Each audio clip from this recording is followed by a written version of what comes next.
Hello everybody, welcome back to the James Lawrence Allcott channel. I hope you guys are doing very well, friends. And you are friends. Forget it. Welcome back to the James Lawrence Allcott channel. We're going to get into a bit of Leicester City action today because they're on the cusp of greatness. You could say they've become great again. But how? How did they become great again? That's what we're going to find out in this video, diving into the tactical flexibility of Leicester City and the key men involved in making them great again. Have I said that enough? Are we going to get enough Donald Trump fans in? Why have you said Donald Trump? It's going to affect the algorithm. Forget it. If you are new to the channel, subscribe to the channel. It's great stuff. You're going to enjoy it. We're going to have a great summer ahead. We've got lots of big games coming up. We've got great formats. And I'll tell you what, England are going to bring it home as well. So get involved. Subscribe to the channel. We go live a lot as well. So hit the like button and subscribe. How many likes can we get? 2,000. No. Double it. 4,000. Can we get 4,000 likes on this? I'm a nutter. I know. I've just had a coffee. Let's do the video. Someone once said to me, if a fish stinks, it stinks from the head. Well, I'll tell you what, if it smells good from the head as well. Not as good a phrase. Brendan Rodgers. We've got to start with him. We've got to talk about him because on the 24th of February 2019, Claude Puel was relieved of his duties after a 4-1 defeat against Crystal Palace, which left Leicester City 12th in the league.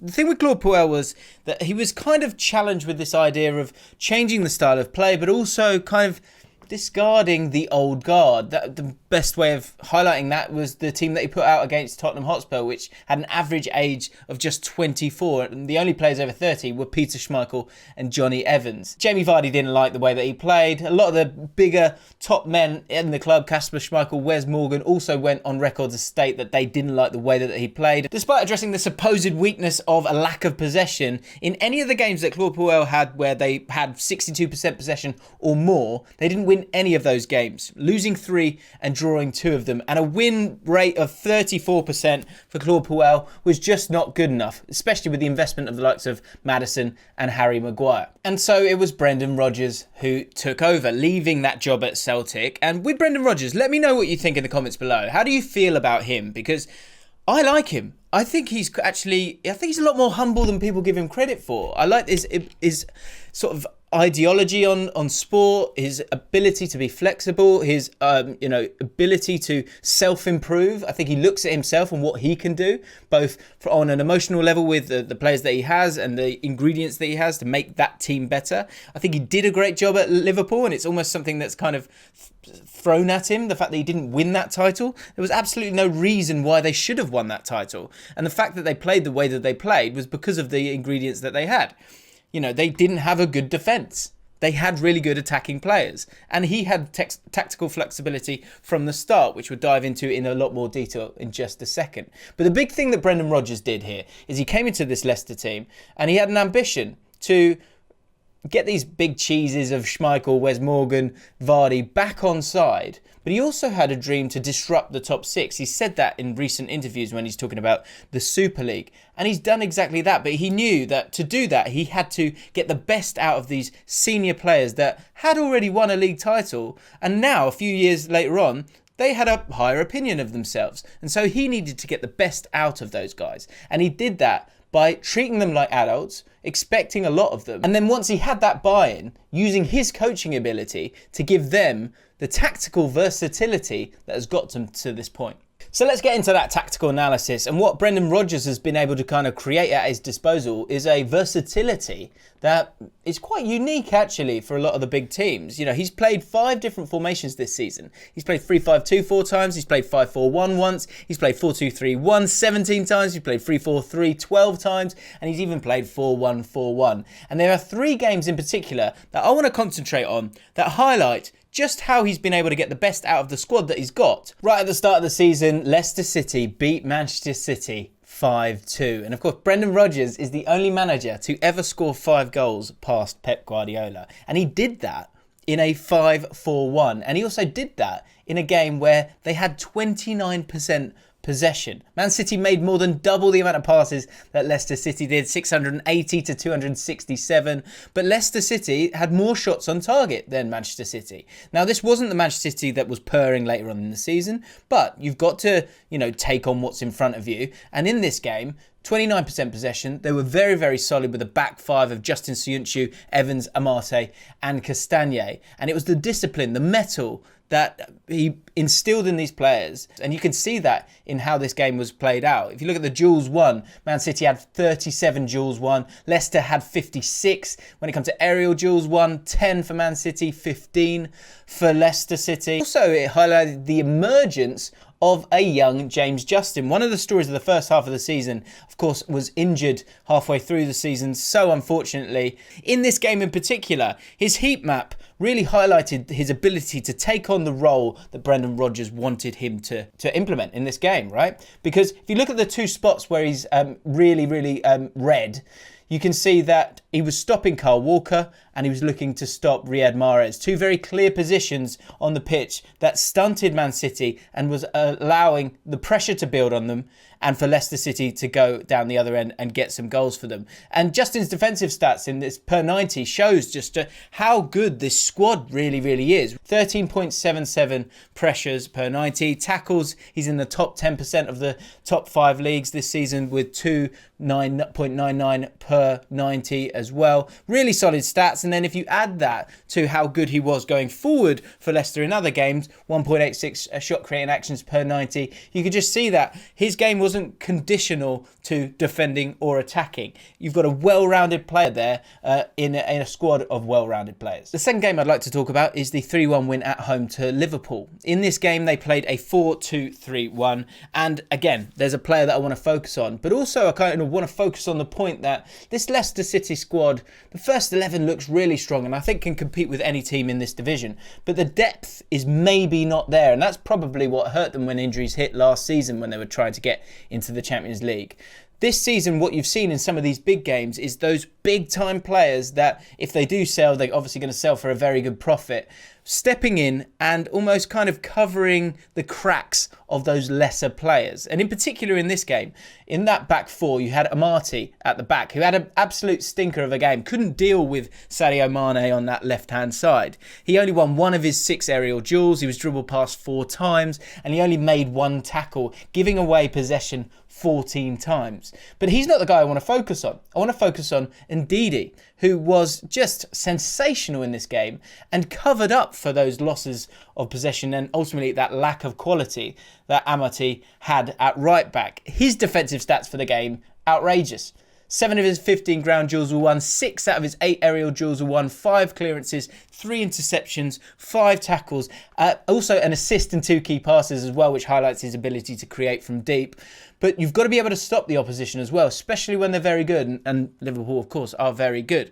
And what you can see from his heat map here, in that area on that right-hand side, Brendan Rodgers focused on that, made sure Ndidi was over on that side and was able to cover up for any time that Amate struggled against Mane. So you're able to double up, but he was also able to kind of use his football intelligence to safeguard that weakened right-hand side to win the points for Leicester City. The other thing to talk about with this game is how Leicester City and Brendan Rodgers almost collided with each other to create something very unique, actually, because the ability to have good players on the ball who want the ball, but also to be direct at the right moments was highlighted in this game. Only 247 accurate passes for Leicester City in this game. 69% pass accuracy compared to Liverpool, who had 465 completed passes and a pass accuracy of 83%. It just highlighted that the athleticism and the quality and transition that Leicester City have can hurt any opposition.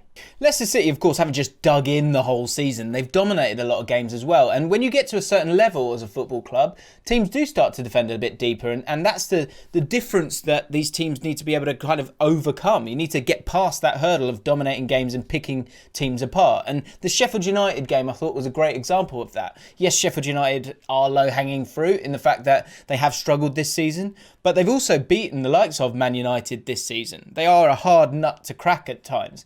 And you saw a different side of Leicester City, a free-flowing, dominant team with 3 centre-backs, a 3-4-3 formation, 3 up top almost, with Perez being involved, utilising the squad that was there for them, but also just dominating the game. 71% possession, 19 shots in total, 10 on target, 8 big chances, 14 shots inside the box, and 668 accurate passes. Sheffield United had an XG of 0.07. The dominance of the Leicester City centre-backs in terms of possession in this game was there for all to see. And the contribution of the likes of Fofana, who got 86 successful passes, Soyuncu, 89 successful passes. You can see from their heat maps here, very wide, these are technical positions where if you lose the ball, you're in trouble here. But they're very, very, very comfortable in those moments. And Johnny Evans in the middle of that back three, 107 successful passes, 3 very comfortable centre-backs on the ball. In total, that's 282 passes, which is 75 more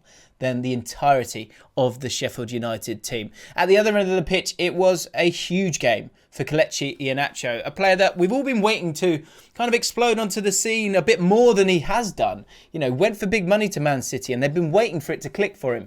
And it now feels like it kind of is, due to, again, a tactical switch up. Jamie Vardy being a little bit less selfish maybe, but the focus being a bit more on Iheanacho. In this game, 3 goals from 4 shots on target. He completed 6 of his 8 attempted dribbles, as accompanied by 3 key passes. And I think the big thing, if you look at what was going wrong for Iheanacho in the past, let me show you this game against Crystal Palace, where he got SofaScore rating of 5.7. He only lasted 72 minutes. And the areas that he's in are actually very similar to the areas that he was in the game against Sheffield United, where he was so fantastic. But the output was clearly different. And the involvement of Iheanacho, who I think has been mislabelled as a poacher quite often, is actually not true. He's good on the ball. And you see that in the numbers here. 66 touches in the 90 minutes against Sheffield United. Only 22 in the game against Crystal Palace. No key passes. 2 dribble attempts,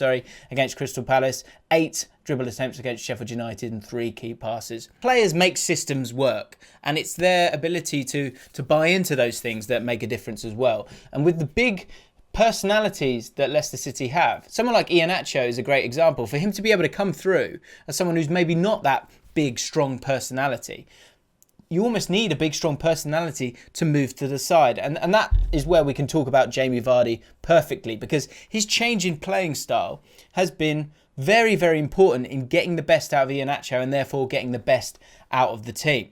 On the face of it, Jamie Vardy is having one of his worst seasons in the Premier League. Now, he goes down as a Premier League great. There's no doubt about that. 115 goals in 7 years is outrageous. But it is his lowest goals per 90 output since the 2016-17 season. 0.51 at the moment.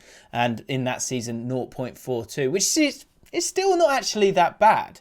But Vardy is also taking less shots this season than he has in previous seasons. This season, 2.32 per 90. Last couple of seasons, 2.58 and 2.48. His conversion rate has gone down as well. 38.2%, which isn't terrible. But previously, it's been 43.7% and 42.7% in the last 2 campaigns. So you would think that, okay, he's slowing down. But that's not actually the fact if you dig a little deeper. Because this season, his goals plus assists per 90 is 0.80. His 2 best returns above that, this is his 3rd best ever, is 0.86 and 0.83 goals plus assists per 90.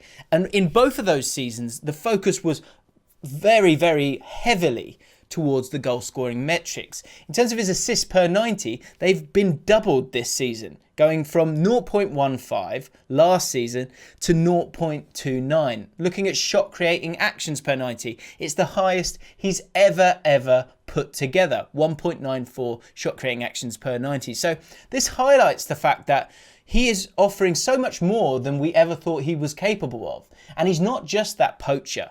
He's so much more than that because his movement is just so fantastic. The other great thing that Brendan Rodgers deserves credit for is utilising him in the right way, understanding how much intelligence he brings, and with that, assists. He's always been great for assists, but he's gone to another level with it this season. But his defensive contributions have been calmed down.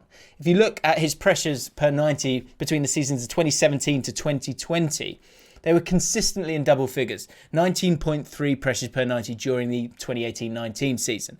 This season, he's only averaged 9.62 per 90. So once again, all of these great stats and individual moments for any of these players, a lot of that credit needs to go to Brendan Rodgers for finding ways to get the best out of his squad. To create success, you've got to build a good squad, and the recruitment policy at Leicester City has just been phenomenal, to be honest. And that's even before Brendan Rodgers came through the door. Look at 2018-19, the players that came through the door.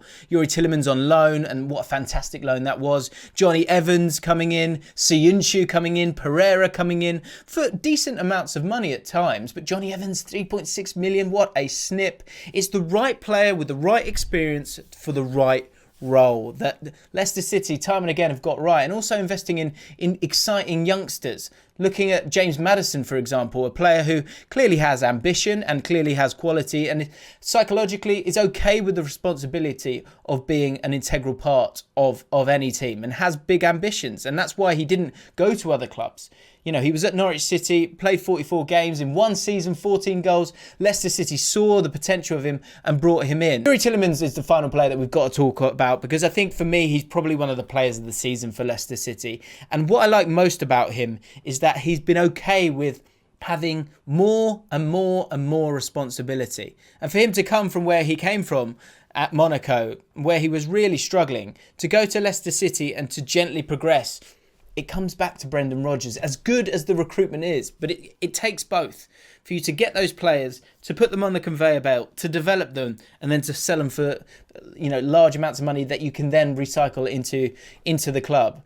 To bring in the likes of Wesley Fofana, to bring in the likes of Youri Tielemans. It's a conveyor belt that has been going on for a few years now, but will continue to go on because those young players see the other end of the conveyor belt and they're excited by it. During his last season at Anderlecht, Youri Tielemans got 13 goals and 13 assists. He went to AS Monaco and it really didn't work. No goals registered, 1 assist from 18 starts in a Monaco side that finished second. But this Leicester City recruitment team was able to kind of see the potential in him and bring him in. During his first season at Leicester, he was averaging 64.5 touches per 90. And as the years have progressed, his ability and desire and comfort in taking more responsibility for how this team purrs is there for all to see. And he should be very proud of himself. This season, he's averaging 76.5 touches per 90, which means that he's just a lot more integral. And I think the biggest thing you can say about someone like Youri Tielemans is, as great as he is on the ball, you know, the key passes, the assists, these are great. The goals outside the box as well. He's got a great strike on him as well. But defensively, instead of having to play in a 3 now, again, it gives more versatility to the squad because his defensive contribution has gone through the roof. He's gone from 0.33 interceptions per 90 in 2018-19 to 0.88 this season. This development rings true when you look at the tackles won metric as well. 2 seasons ago, the average was 0.91 per 90. It's gone up to 1.34 in the span of 2 years. Recoveries per 90 as well have gone from 9.42 to 11.5. So what you're seeing now is a young, ambitious player who's malleable. And that's a really smart element of the Leicester City setup and recruitment system, that you've brought in a player now who's putting up all those defensive stats, but also he's completing more passes per 90 than when he joined as well. 44.8 per 90 to 53.4. And so if you have complete intelligent fullbacks, centre-backs, midfielders and strikers, all of a sudden you've got this Leicester City team that has become great again, that is going to be in the Champions League next season and is going into an FA Cup final as well. Leicester City fans, tell me what you think about your squad, your team, Brendan Rodgers, and the success that you are now having once again. If you're not a Leicester City fan and you've watched them this year, what do you think about them? What do you like about them? What don't you like about them? Let me know in the comments below. If you've enjoyed this video, please do me a favour, hit the like button and subscribe to the channel. We believe we're ambitious too, you know, and I'm malleable as well. But let's keep moving, right? I want to get to 150k. I want to get to 200k. I want to see how big we can make content that is backed up with a little bit of hard work. So get involved, subscribe, be a part of this community, and I'll see you next time.